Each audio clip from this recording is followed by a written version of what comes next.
the man who is now Scotland's 6th top scorer of all time. Ali McCoist, morning, Coisty. Morning, Jeff. How are you, my friend? I'm good. So do you regard that as having had a good day or a bad day, the fact you've dropped down one, but your team's no won? doubt it was a good day. No Yeah. doubt it was a good day. And it was just a matter of time. And you know something? See the way he's going? Well, I'm just thinking Kenny and I mean, two proper legends at the top, right? Proper. Kenny and Dennis, who incidentally, just to get things off at 4 minutes past 6, if we're picking an all-time British team, just to let everybody know that Kenny and Dennis are starting up front with George Best. Let's get that right out the road immediately. Kenny and Dennis are sitting 30 goals. John's in, what is he, 20 now? I tell you never know. Still a long way to go. Oh, it's a long way. Look, if he was a striker, that would be... But that's the problem, our strikers don't score. Well, I know. They don't. It's probably the hardest job, you know, because actually, but we are the last couple of games, I think, creating a lot more, Jeff. But do you know what I'm happy about? First of all, I'm delighted. John McGinn is a brilliant guy, and he's a top player, great family, delighted for him. Moving on, do you know what I'm more pleased about? We've kind of put to bed or get rid of the ghost of the Euros a little bit, Jeff. Yeah. That's the most important thing for me, because mate, we did not perform at the Euros. We had a reasonable performance against Switzerland. Yes. No more than that. We get the draw. And then against Hungary, I thought we were poor, which was a diabolical game of football to watch. I was at the mall. Germany, can happen. On their day, gave us a bit of a going over. But there was a kind of hangover, I felt, Jeff, after the tournament. Fans were brilliant, as we mentioned, but we were a disappointment. But thankfully, even the whole tournament, I think we've performed miles better against... Well, look at the sides you've been playing against. Yep. Obviously in a higher group than England, and that's reflected with the opposition. Yep. But you got 7 points from Croatia, Portugal and Poland away. And, by the way, Poland at home, we've got to take something from that. We gave 2 ridiculous goals away. I mean, the penalty in the 92nd minute, I mean, that cost us a game, I mean, it was ridiculous. And I think Ronaldo scored about the 92nd minute to beat us in Lisbon. Yeah. So, but all in all, you look at the results. The results, as I say, Jeff, have been miles better. But just shows the level of performance, which is very important after the hangover of the Euros. Yeah, and it was a wonderful winning goal as well. You know, the disappointment for me, though, Coisty, was that I turned on my TV last night looking for it. And I looked at the BBC and I looked at ITV and I looked at Channel 4, Channel 5, Sky, TNT, CBeebies, you name it. I looked, and of course it's nowhere. The first 2 after the Euros were on the Cartoon Network. Yeah. Mickey Mouse games, yeah. But no, much better. That was the same as you. I got it on my iPad. I don't know how or why, but I got it on my iPad in some app. But there you go. It's a crying shame that the national team is playing, and I know there are ways to watch it, but for most people it's mighty difficult. Of course it is.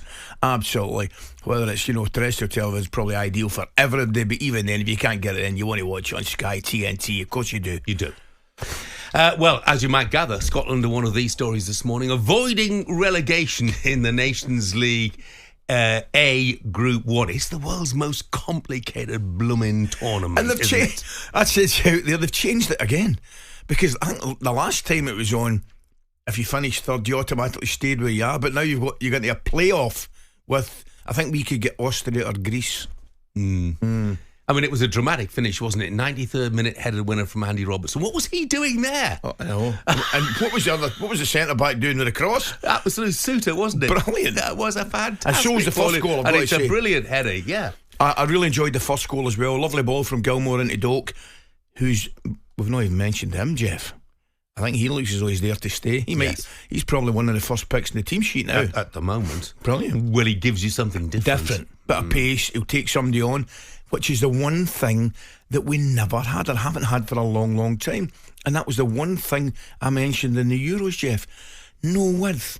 Nobody was something a bit different to go by somebody. We've now got it. You've got that. And of course, you hit the woodwork a couple of times as well. Great shot. And Francis, the Colchester fan, says it was free on YouTube, the Scotland game on the Scotland Football Channel. Yes, Francis, I know that. No, what Francis is saying, it was free YouTube. He said, yeah. No. But the point is, it's not it's not your standard TV, whether it be terrestrial or Sky or TNT. Yeah. It deserves a bigger platform. And of course, it follows on from the magnificent win over Croatia. It also follows on from a creditable goalless draw against Portugal. So those results earned Scotland, as Coisty was saying, a relegation playoff against a League B runner-up in March. Steve Clarke reflected on the significance of the 3 points afterwards. We've spoken a lot about becoming more experienced. We've spoken a lot about improving when we play against the top teams. We've spoken a lot about coming away from home and getting big results against teams that are on a similar level, if not better than us. And we're doing that. We're learning to do that.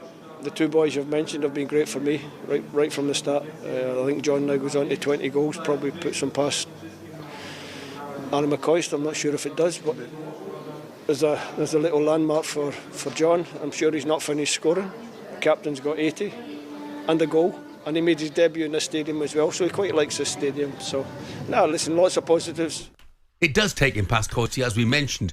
He got really carried away at the end, Steve Clarke, didn't he? He lost it. I tell you right now, he lost it. I could not stop laughing.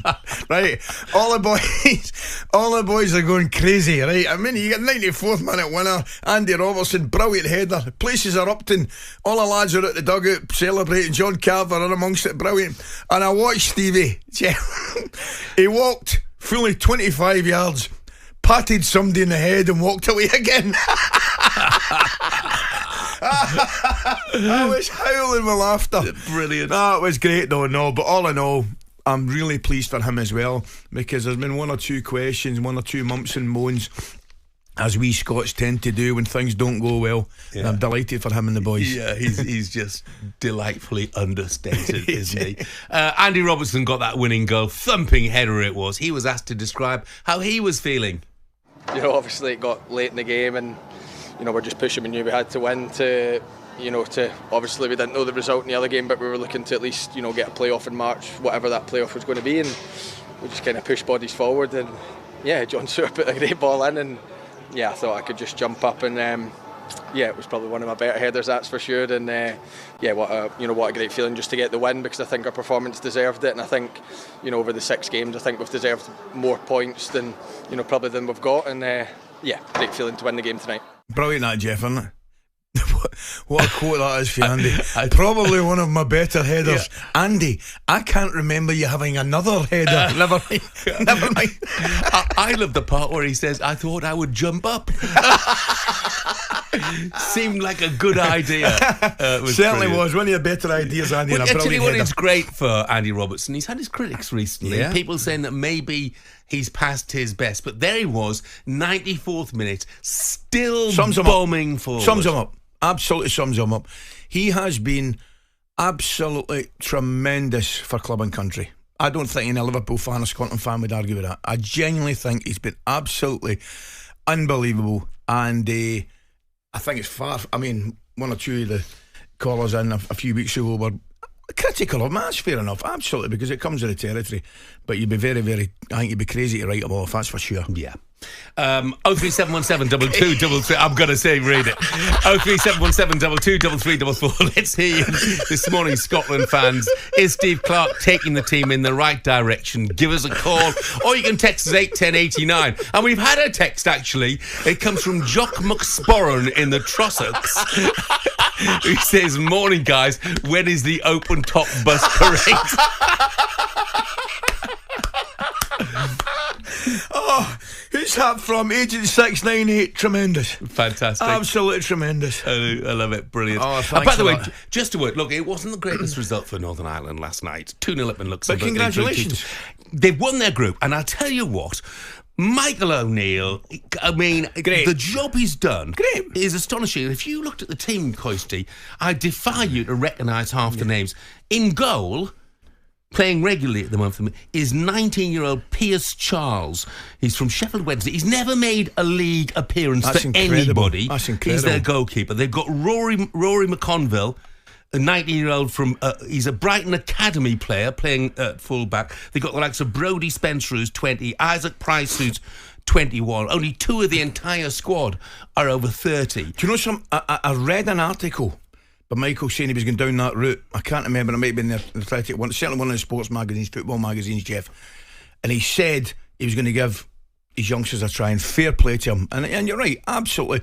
Maybe not the best result in Orland last night, but massive congratulations and thoroughly deserved. Yeah, they've done an amazing job with incredibly limited resources. They win their group and they are promoted, so very well done to them.